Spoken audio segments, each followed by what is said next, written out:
તો મહત્વના સમાચાર, ભાજપે પેટા ચૂંટણી માટે નામો જાહેર કર્યા છે। વિજાપુરથી સીજે ચાવડાને ટિકિટ આપવામાં આવી છે। પક્ષ પલટાથી જે બેઠકો ખાલી થઈ હતી વિધાનસભાની તેની પેટા ચૂંટણી માટે ભાજપે ઉમેદવારોના નામ જાહેર કર્યા છે। પોરબંદરથી અર્જુન મોઢવાડિયાને ભાજપે ટિકિટ આપી છે, તો માણાવદરથી અરવિંદ લાડાણીને ટિકિટ આપવામાં આવી છે, જ્યારે કે ખંભાતથી ચિરાગ પટેલ ભાજપને ટિકિટ આપી છે। તો ભાજપે વાઘોડિયાથી ધર્મેન્દ્રસિંહ વાઘેલાને ટિકિટ આપી હોવાના સમાચાર હાલમાં મળી રહ્યા છે। ભાજપે પેટા ચૂંટણી માટે નામો જાહેર કર્યા છે। જે દિગ્ગજો કોંગ્રેસ છોડીને ભાજપમાં આવ્યા હતા તેમના નામની પણ જાહેરાત થઈ છે। વિજાપુરથી સીજે ચાવડાને ટિકિટ આપી દેવામાં આવી છે, જ્યારે કે પોરબંદરથી અર્જુન મોઢવાડિયાને જ ટિકિટ અપાઈ છે।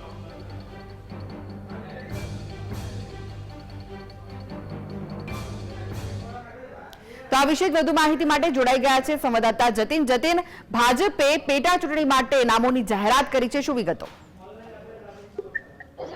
લોકસભા ચૂંટણી તૈયારીના ભારતીય જનતા પાર્ટી હતી, પરંતુ હાલ જો વાત કરીએ તો ભારતીય જનતા પાર્ટીએ પેટા ચૂંટણી માટે લોકસભાની વિધાનસભાની પેટા ચૂંટણી માટે ઉમેદવારો જે છે તેની જાહેરાત કરી હતી। 5 સીટો ઉપર જાહેરાત જે છે તે કરી દેવામાં આવી છે, પરંતુ મહત્વની વાત છે કે 5 સીટ ઉપર જે ભાજપ સિવાયના ઉમેદવાર લડી રહ્યા છે, ધારાસભ્યો હતા તમામે રાજીનામા આપીને ભાજપમાં જોડાયા હતા। તમામ લોકોને ચૂંટણીની કમિટમેન્ટ આપવામાં આવ્યું હોય એ પ્રકારની પણ સૂત્રો દ્વારા માહિતી મળી, એ પ્રકારની જ વાત જે છે તે હાલ ચાલી રહી છે। વિજાપુરની જો વાત કરીએ તો ચતુરસિંહ ચાવડા જેઓને ટિકિટ આપવામાં આવશે, ખાસ કરીને પોરબંદરથી અર્જુન મોઢવાડિયા જે ધારાસભ્ય પદ પર હતા તેઓ રાજીનામું આપ્યું, ત્યારબાદ તેઓ ફરીથી ત્યાંથી ભારતીય જનતા પાર્ટીનું મેન્ડેટ લઈને ચૂંટણી જે છે તે લડવાના હતા। તેમાં અરવિંદ લાડાણી જેઓ માણાવદર સીટના ધારાસભ્ય હતા તેઓ આમ આદમી પાર્ટીના હતા, તેઓ રાજીનામું આપી દીધું હતું। તેઓ વિધિવત રીતે ભારતીય જનતા પાર્ટીમાંથી મેન્ડેટ લઈને ધારાસભ્ય ચૂંટણી જે છે તે પણ લડવાના છે। ખાસ કરીને મહત્વની વાત એ પણ રહે છે કે ખંભાત સીટ ઉપર ચિરાગભાઈ પટેલ જેઓ પણ રાજીનામું આપ્યું હતું તેઓ પણ હવે ભારતીય જનતા પાર્ટી તરફથી ચૂંટણી લડવાના છે।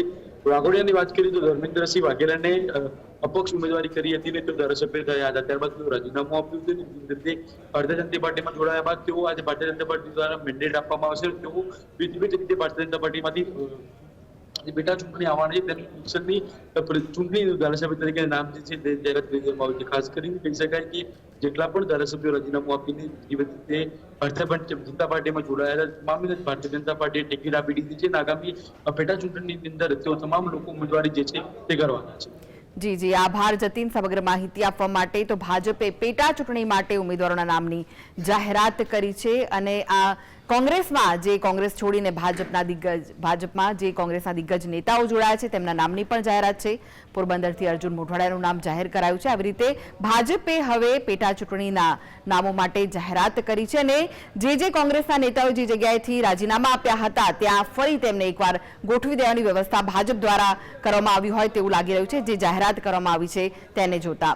તો ભાજપે પેટા ચૂંટણી માટે જે નામો જાહેર કર્યા છે, કોંગ્રેસના જે દિગ્ગજ નેતાઓ કોંગ્રેસ છોડીને ભાજપમાં જોડાઈ ગયા તેમના નામની જાહેરાત કરવામાં આવી છે। આ વિશે વધુ માહિતી માટે સ્ટુડિયોથી જોડાઈ ગયા છે સહયોગી અનિલ પટેલ। અનિલ, જે પ્રમાણે પેટા ચૂંટણી માટે નામોની જાહેરાત થઈ છે, કોંગ્રેસના જે દિગ્ગજ નેતાઓએ જે જગ્યાએથી રાજીનામા આપ્યા ફરી એકવાર તેમને ત્યાં ગોઠવી દેવાયા છે।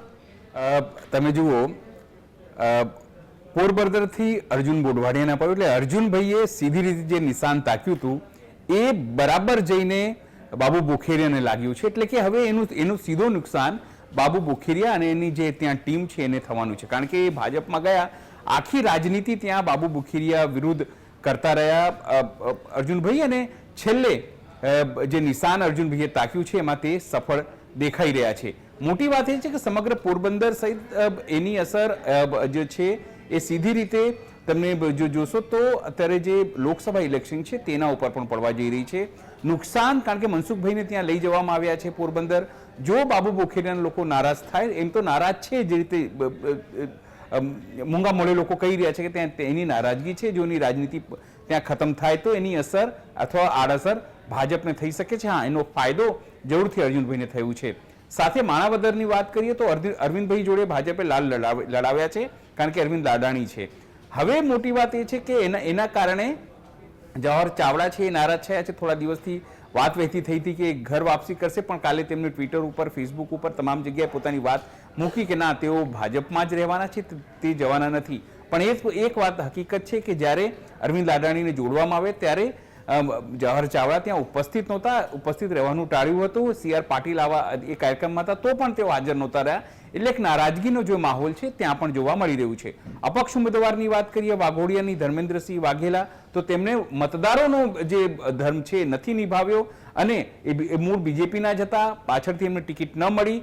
હવે ન મળી તો લોકો એમના ઉપર ફેથ કર્યું અને એમને જીતાડ્યા, અપક્ષ તરીકે જીતાડ્યા. છતાં પણ તેઓએ રાજીનામું આપ્યું અને ફરીથી ત્યાંના લોકો ઉપર જે લોકોના ટેક્સના નાણાં છે એનો ખર્ચો તે વધારાના કરવાના છે. પણ એનાથી પણ, કારણ કે જે લોકો હાર્યા હતા તેમની સામે, ખાસ કરીને ભાજપના લોકો, એ તમામ લોકો તેમનાથી નારાજ હતા. એ સમય દરમિયાન એવું કહેવામાં આવે છે કે CR પાટીલ બેઠક કરાવીને તમામ વસ્તુ સમજાવી લીધી છે.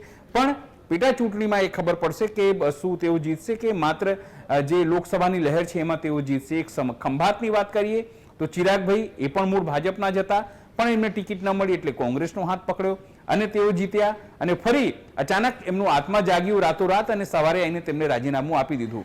છતાં પણ જે તે સમય દરમિયાન તેમણે ભાજપના જ ઉમેદવારને ત્યાં હરાવ્યા હતા. એટલે એક નારાજગી ત્યાં પણ લોકલ લેવલે છે અને એનું નુકસાન ભાજપને થઈ શકે છે એવું માનવામાં આવે છે. છતાં ચિરાગભાઈ કેટલું સફળ થાય છે, કારણ કે એ તો ભલે એમનું ચિરાગ નામ હોય પણ એ ચિરાગથી તેમણે કોંગ્રેસને તો જે એક તરફ ભાજપને દજાડ્યા તો બીજી તરફ કોંગ્રેસને પણ દજાડ્યા છે. એટલે નારાજગી અત્યારે બંને તરફ છે. એટલે એ એક જોવા જેવી બાબત રહેવાની છે. વિજાપુરની તમને વાત કરીએ તો ત્યાં CJ ચાવડા એક વખત જીત્યા, કોંગ્રેસમાં જ હતા. એ ત્યાં ભાજપની સીટ હતી છતાં તેઓ જીત્યા કે તેમને જીતાડવામાં આવ્યા, એક મોટો સવાલ છે. પણ સવાલ એ છે કે CJ ચતુર સાબિત થયા અને આખરે તેમને ટિકિટ મેળવવામાં સફળતા રહી. પણ ત્યાં લોકલ ભાજપના જે લોકો છે, કોંગ્રેસના લોકો તો નારાજ થયા જ છે. ત્યાં પહેલા જ કહેતા હતા કે અમે એ આયાતી ઉમેદવાર છે, અમે નહોતા ઈચ્છતા. છતાં હાઈકમાન્ડની વાત માનીને કોંગ્રેસે ત્યાં એમને સ્વીકાર્યા, લોકલ કાર્યકર્તાઓ સ્વીકાર્યા. પણ તેમનો ત્યાં આમ કહીએ તો ગદ્દારી કરી, સીધી રીતે ડીચ કરી તમામ લોકલ કાર્યકર્તાઓને અથવા કોંગ્રેસને, અને ભાજપમાં આવ્યા. હવે ભાજપમાંથી ટિકિટ અપાઈ છે. એટલે એક તરફ ભાજપ તો લોકલ કાર્યકર્તા નારાજ છે જ, પણ કોંગ્રેસનો જે કાર્યકર્તા છે એ પણ નારાજ છે. એટલે બંનેની જે નારાજગી છે તે તેમને ક્યાંક નડી શકે છે. એટલે કુલ મળીને એટલું જરૂરથી કહી શકાય છે કે આ તમામને તો કમસે કમ ટિકિટ મળી પણ ગઈ, પણ વિસાવદરના જે ભૂપત ભાયાણી હતા એ ક્યાંક લટકી ગયા છે, કારણ કે એ ચૂંટણી, પેટા ચૂંટણી જાહેર નથી થઈ. એટલે ભૂપતભાઈને કોઈ પણ પ્રકારની ભૂમિ, રાજનીતિક ભૂમિ નથી મળી, એ હકીકત છે. પણ એક વાત સારી બાબત એ છે ભાજપ માટે કે તમામ જે પેટા ચૂંટણીઓ છે એ લોકસભાની સાથે થવાની છે, પણ એ 5માં ક્યાંક એન્ટી ઇન્કમ્બન્સીનો લાભ અથવા તો વ્યક્તિગત રીતે જો આ તમામ લોકોને ગદ્દારીનો ફળ મળે તો જરૂરથી કહી શકાય કે લોકોની નારાજગી આ લોકોને વરવી પડી શકે છે. કારણ કે ભૂતકાળમાં કોંગ્રેસના મોટા ભાગના નેતાઓ જેઓએ દળબદલ કર્યું હતું જે તે સમય દરમિયાન પબ્લિકે તેમને ઘેર બેસાડ્યા હતા. એટલે એવું બિલકુલ માની લેવાનું કારણ નથી કે વડાપ્રધાન નરેન્દ્ર મોદીના ચહેરા ઉપર તેઓ પણ જીતી જાય અથવા રાજનીતિની જે વૈતરણી છે તે પાર કરી શકે. અનિલ, આ જે ભાજપની સમગ્ર સ્ટ્રેટેજી છે તેને કેવી રીતે જોઈ શકાય? કારણ કે નારાજગી ઘણી બધી છે, પછી લોકસભાને લઈને હોય કે પછી આ પેટા ચૂંટણીના નામોની જાહેરાત થઈ તેને લઈને હોય. જે લોકો કોંગ્રેસ છોડીને ભાજપમાં આવ્યા છે તેમની તો નારાજગી જોવા મળી જ રહી છે, પરંતુ ભાજપના જે કાર્યકર્તા છે, જે પાયાના કાર્યકર્તાઓ છે, તેઓ પણ નારાજ છે. ત્યારે કેવી રીતે જોઈ શકાય સમગ્ર સ્ટ્રેટેજી? નારાજગી હોવા છતાં પણ આવી રીતે નામો જાહેર થાય છે. જો હું તમને કહું, ભાજપની અત્યારે કોઈ પણ સ્ટ્રેટેજી એ જ હતી કે કોઈ પણ તૂટે, એ પછી આપમાંથી તૂટે, જિલ્લા પંચાયતનો કોઈ કાર્યકર્તા તૂટે, BTP માંથી તૂટે, NCP માંથી તૂટે, કોઈ પણ પાર્ટીમાંથી તૂટે, પણ એમ એ જીતે. કારણ કે જેનાથી 500, 1000, 50, 100 જેટલા બી વોટ મળે તમામને લઈ આવો અને 5 લાખનું જે તેમનું ટાર્ગેટ છે એને અર્જિત કરો.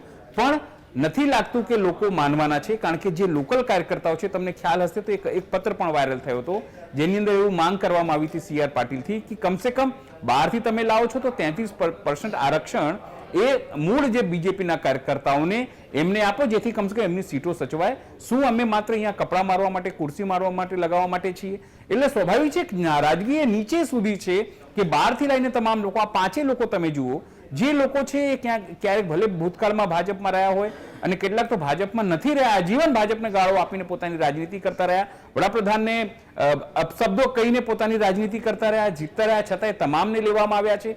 પણ સવાલ એ જ છે કે શું કાર્યકર્તા બહાર નીકળશે વોટ કરાવવા માટે? શું એ કાર્યકર્તા પોતાના મન ઉપર દિલ ઉપર પથ્થર મૂકીને જશે? એ એક મોટી વાત છે, એક સવાલ છે, અને એ જ ચિંતા જે છે એ હાઈકમાન્ડને પણ ભાજપની એમાં વડાપ્રધાન નરેન્દ્ર મોદી, અમિત શાહ અને CR પાટીલને તો સતાવી જ રહ્યું છે, પણ જેને પ્રભારીઓને જવાબદારી સોંપવામાં આવી છે એમને પણ છે. હજુ પણ તમે જુઓ લોકસભામાં જે રીતે નારાજગી છે, અત્યારે પણ સાબરકાંઠામાં આજે મેઘરજ બંધ છે, એ નારાજગી એટલા માટે જ હતી કે ત્યાં એક ડામોર અને ઠાકોર જે ભીખાજી હતા તેમને લઈને એમની ઉમેદવારી બદલી દેવામાં આવી અને મૂળ કોંગ્રેસી જે નેતા હતા એમની પત્નીને ત્યાં ટિકિટ આપવામાં આવી. એટલે જે નારાજગી અત્યારે ત્યાં એટલી પ્રચંડ છે કે એનું નુકસાન કદાચ ભોગવવું પડી શકે છે. એટલે એવું નથી માની લેવાનું કે ડેમેજ કંટ્રોલ થઈ જ જાય. ડેમેજ કંટ્રોલ ન થાય અને આ જ સમય હોય છે કાર્યકર્તાઓ માટે જે તે પાર્ટીના હાઈકમાન્ડને બતાવી દેવા માટે. અને જો ભાજપના લોકલ કાર્યકર્તાઓ હવે એમને એવું ફીલ થવા માંડ્યું હોય કે હવે એમની જગ્યા નથી, બહારથી લાઈને જ લોકોને જો ટિકિટ આપવાના હોય તો એમનું કામ નથી, તો આ વખતે ભાજપને નુકસાની જે છે એ લોકસભામાં પણ જોવી પડી શકે છે અને આ પેટા ચૂંટણીમાં પણ જોવી પડી શકે છે. જે રીતનું વિરોધનું ચિત્ર દેખાઈ રહ્યું છે, અનેક જગ્યાએથી વિરોધ થઈ રહ્યો છે, તેમ છતાં પણ ભાજપ આ રીતે નામો જાહેર કરે છે અને ઉમેદવારો બદલ્યા છે. શું ખરેખર ભાજપને આનાથી કોઈ નુકસાન થશે ખરું? હું તમને એક ઇતિહાસ મધ્યપ્રદેશનું જગાડું. એક સમય એવું હતું કે કોંગ્રેસનું જે છે એ તપતો સૂરજ હતો અને દિગ્વિજયસિંહ ત્યાંના CM હતા. 3 વખત CM થયા, પણ એક વખત એમણે એટલું નિવેદન આપ્યું હતું કે લોકોથી નથી મતલબ, રાજનીતિ અને ચૂંટણી જે છે મેનેજમેન્ટની રમત છે. અત્યારે ગુજરાતમાં પણ એ જ થઈ ગયું છે. 3 દાયકાથી ભાજપ અહીંયા છે, એને એવું લાગવા માંડ્યું છે કે હવે જે ચૂંટણી છે વડાપ્રધાન નરેન્દ્ર મોદીના ચહેરા ઉપર જીતી શકાશે અને આ મેનેજમેન્ટનું કામ છે, પેજ પ્રમુખોનું કામ છે, બૂથ મેનેજમેન્ટનું કામ છે અને તેઓ જે રીતે લોકોને તોડીને પોતાનું માળખું વધારી રહ્યા છે એ જરૂરથી એનાથી જીતી શકાય છે. પણ કૃષ્ણા, આપણે જોયું છે કે 2014ની વાત કરીએ તો અબડાસામાં ચૂંટણી થઈ હતી અને એમાં તમામ જગ્યાએ બીજેપી જીતી હતી, પણ એ પેટા ચૂંટણીની અંદર અબડાસામાં શક્તિસિંહ જીત્યા હતા. એટલે એ તમામ વંટોળ વચ્ચે પણ બીજેપીની સીટ હોવા છતાં ત્યાં કોંગ્રેસ જીતી હતા, શક્તિસિંહ જીત્યા હતા, ભાવનગરથી જઈને અબડાસામાં જીત્યા હતા. એટલે લોકોની જે નારાજગી છે જે તે સમયે ભૂતકાળમાં ગુજરાતમાં પણ દેખાય છે અને લોકો જે છે એ સાહિત્ય ઓળખે છે અને મતદારો ઘણી વખત નથી નીકળતા મત આપવા માટે, એ નારાજગી એવી રીતે વ્યક્ત કરતા હોય છે. ભાજપ સાથે RSS, VHP, વિશ્વ હિન્દુ પરિષદ, બજરંગ દળ એવા એની આનુષંગિક સંગઠનો છે, કિસાન સંઘ જોડાતી હોય છે, પણ તે આ વખતે નારાજ છે એ દેખાય છે જમીન ઉપર અને એ લોકો ખુલીને પણ મીડિયામાં તમામ વસ્તુઓ કહી રહ્યા છે. એટલે કૃષ્ણા, એવું બિલકુલ માની લેવાની જરૂર નથી કે આ વખતે ગુજરાતની અંદર, કારણ કે આ પ્રતિષ્ઠાનો સવાલ વડાપ્રધાન નરેન્દ્ર મોદી માટે પણ છે અને એટલા માટે જ્યારે વડોદરા હોય કે સાબરકાંઠા હોય તમામ જગ્યાએ નારાજગી વ્યક્ત થઈ તો આ ઉમેદવારોને બદલી દેવામાં આવે. એનું મતલબ સાફ છે કે હાઈકમાન્ડે સીધી રીતે એક વાત કાર્યકર્તાઓ સુધી પહોંચાડી છે કે તેમની નારાજગીથી તેમને અસર પડે છે અને જો એટલા માટે જ આજે પણ સાબરકાંઠામાં સતત વિરોધ થઈ રહ્યો છે કે જો આ વાત પહોંચે તો નિશ્ચિત છે ફરીથી ત્યાં ઉમેદવાર બદલાઈ શકે છે, કારણ કે હજુ સુધી ફોર્મ ભરવાની કામગીરી નથી શરૂ થઈ. એટલે એ વાતને લઈને હજુ પણ વિરોધ પ્રદર્શન ઉગ્ર થાય, ભાજપ કાર્યકર્તાઓમાં ઉગ્ર વિરોધ પ્રદર્શન થાય, તેમાં કોઈ બેમત નથી. અને આ વખતે મેનેજ કરવાનો જરૂરથી પ્રયત્ન થશે, કારણ કે પેજ પ્રમુખથી લઈને તમામ વસ્તુઓ કરે છે અને કેટલીક અપક્ષો ઉમેદવાર રાખીને પણ પ્રયત્નો થતા હોય જીતવાના. પણ જો કાર્યકર્તા એ પછી ભાજપનો હોય, કોંગ્રેસનો, કોઈ પણ પોલિટિકલ કાર્યકર્તા એ મન બનાવી લે, ન તો એ વોટ કરાવવા માટે બહાર નીકળતો હોય છે, ન તો પોતે કરવા માટે હોય છે. અને એક પ્રશ્ન એ થાય છે કે ભાજપના આવા વલણ સાથે ભાજપનો જે ટાર્ગેટ છે 400 પાર કે 5 લાખ ઉપર, શું ચેસ થશે લાગી રહ્યું છે? જો આવી રીતે રહ્યું, 400 પાર ભાજપ કે છે, અતિ વિશ્વાસ છે, પણ અનેક ગુજરાતની આપણે વાત છોડી દઈએ તો તમને વાત કરું તો હજુ ગુજરાતમાં પણ 2 કે 3 સીટો એવી છે ત્યાં ભાજપને કડી ટક્કર મળી શકે છે. બનાસકાંઠામાંથી એક છે. એવી જ રીતે વાત કરીએ તો વલસાડમાં જ્યાં અનંત પટેલ ઉભા છે ત્યાં એક છે. ભરૂચ જ્યાંથી આપગઠબંધનમાંથી ચૈતરની ટિકિટ મળી, ચૈતર વસાવાને, તે એક સીટ એવી છે. આમ 6 સીટો એવી માનવામાં આવે છે જ્યાં ભાજપ ને વિપક્ષો જે છે, ખાસ કરીને કોંગ્રેસ અને તમામ લોકો એ કડી ટક્કર આપી શકે છે. પણ જો આવી સ્થિતિ સમગ્ર દેશની 400ની વાત રહી તો 200 સીટ પણ 200-220 થી વધારે સીટો ભાજપને મળતી નથી, દેખાતી નથી. ને એટલા માટે જ માત્ર ગુજરાતમાં નહીં, સમગ્ર દેશની અંદર જે વ્યક્તિએ ભાજપને પાણી પી પીને ગાળો આપી હોય, અભદ્ર વસ્તુઓ કહી હોય, એ તમામ લોકોને જોડવામાં આવી રહ્યા છે. જેના ઉપર ભાજપે ભ્રષ્ટાચારના આરોપો લગાવ્યા હોય તેમને હોદ્દાઓ આપી રહ્યા છે. મોટી વાત એ છે કે હવે ભાજપના પોતાના સાંસદો ભાજપ છોડીને જઈ રહ્યા છે. એમને એનડીએ ગઠબંધનના જે લોકો છે એ આશ્વાસનો માંગી રહ્યા છે કે તમે ભ્રષ્ટાચારની વાત કરો છો, પણ જ્યારે તમારા ઉપર ભ્રષ્ટાચારની વાતો આવે છે ત્યારે તમે સ્વીકારી લો છો, અપરાધીકરણને તમે સ્વીકારી લો છો, બળાત્કારીઓને તમે સ્વીકારી લો છો. એ તમામ વસ્તુઓ સાથે દક્ષિણ ભારતથી લઈને પશ્ચિમ બંગાળ સુધી જે એક નારાજગી છે એ નારાજગી ઓરી પડી શકે છે. એટલે ભલે 400 પારની વાત કરતા હોય પણ 220 થી વધુ સીટો ભાજપને આવતી નથી દેખાતી. દિલ્હી હોય કે હરિયાણા હોય કે પંજાબ હોય ત્યાં ભાજપને નુકસાન થાય છે. ઇવન જમ્મુ કાશ્મીર અને લદ્દાખમાં જે રીતે વિરોધ પ્રદર્શનો ચાલી રહ્યા છે એનાથી નથી લાગતું કે 400 પારની વાત છે. હા, 400 પાર એક નેરેશન સેટ કરવા માટે બરાબર છે. તમે સ્થિતિ સુધારવા માટે એ વાત કરી શકો છો કે કાર્યકર્તાઓમાં જોશ ભરી શકાય, પણ જો તમે કાર્યકર્તાઓ સાથે અન્યાય કરશો, કાર્યકર્તાઓને લાગશે કે તેમની સાથે અન્યાય થાય છે, બહારથી લાવીને લોકોને તમે જોડી રહ્યા છો, તો નિશ્ચિત છે કાર્યકર્તાઓ બોલવા માટે બોલશે પણ કામ કરવા માટે તે નહીં કરે. અને એ તમને 400 પારની જે વાતો કરો છો એની હવા આ કાર્યકર્તાઓની નારાજગી કાઢી શકે છે. તો શું અનિલ, આ વખતે અસંતોષની જે લહેર છે તે અસર કરશે કે ફરી એકવાર વડાપ્રધાન મોદીનો ચહેરો જીતી જશે? શું લાગી રહ્યું છે આ સમગ્ર માહોલ જે જામ્યો છે તે જોતા?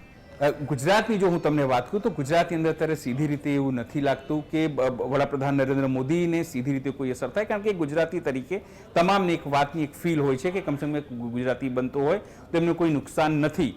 પણ અન્ય રાજ્યોની તમને વાત કરીએ, ઉત્તર પ્રદેશની તમને વાત કરીએ, તમને બિહારની વાત કરીએ, તમને રાજસ્થાનની, મધ્યપ્રદેશ, છત્તીસગઢ, પશ્ચિમ બંગાળ, દક્ષિણના 5 રાજ્યોમાં જે બીજેપી નીલ છે એ મોટી મુશ્કેલી ત્યાં ભાજપ માટે થઈ શકે છે. એટલે 400 પર સંતોષ અસંતોષની વાત એટલા માટે મુશ્કેલી થઈ શકે છે કારણ કે છેલ્લી ઘડીએ ભાજપનો એક કાર્યકર્તા એવો હોય છે કે ત્યાં કામમાં લાગી જાય છે, પણ ઘણી વખત નથી પણ લાગતા. પણ એક અંડર કરંટ કેટલું અસર કરે છે એ એક જોવા જેવી બાબત રહેવાની છે. હજુ થોડા દિવસોમાં જ્યારે ફોર્મ ભરવાની પ્રક્રિયા શરૂ થશે કૃષ્ણા, ત્યારે આ તમામ વસ્તુઓ સામે આવશે. અને એટલા માટે જ CR પાટીલ હોય, તમામ એવા સિનિયર નેતાઓને કામ, એ પછી IK જાડેજાની વાત કેમ ન હોય, એવા તમામ સિનિયર કાર્યકર્તાઓને અત્યારે કામે લગાડવામાં આવ્યા છે કે આ પ્રકારની જે ડેમેજ કંટ્રોલની કામગીરી છે તેઓ કરે. હવે કેટલું કરી શકે છે એ થોડા દિવસોમાં ખબર પડશે. જી જી, આભાર અનિલ સમગ્ર માહિતી આપવા માટે.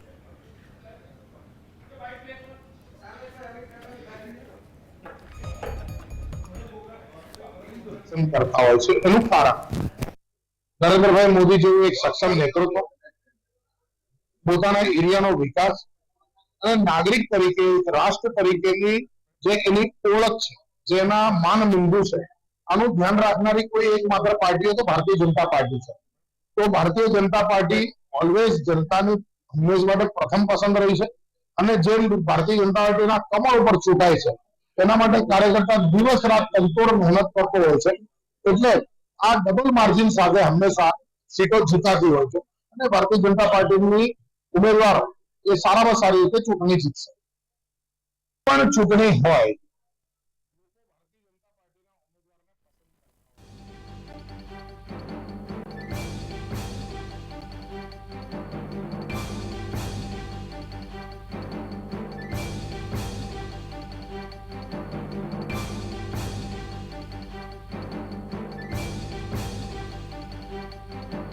લોકસભાની બધી બેઠકો માટે અને વિધાનસભાની બધી બેઠકો માટે ખૂબ મજબૂતાઈથી કામે લાગશે અને બધી બેઠકો અમે સારી રીતે જીતીશું. કાર્યકરોમાં નારાજગી એવું નથી લાગતું કે નારાજગી હોય, કારણ કે બધા કોંગ્રેસમાંથી આવેલા જે ટિકિટ આપવામાં આવે, હમણાં એવો કોઈ વિષય અમારી સામે આવ્યો નથી. ક્યાંક કોઈ કાર્યકર્તા પોતાના વ્યક્તિગત રીતે નારાજગી વ્યક્ત કરશે તો પણ એની સાથે અમે બેસીને અને સંભાળીને પાર્ટીના કામ જોડીશું અને ખૂબ મજબૂતાઈથી બધી બેઠકો જીતીશું. ક્યાંક નાના મોટો વિવાદ હશે તો પણ મેં કહ્યું એમ બધા જ કાર્યકર્તાઓ પાર્ટીનું કામ કરે એ પ્રકારની ચિંતા અમે ચોક્કસ કરીશું.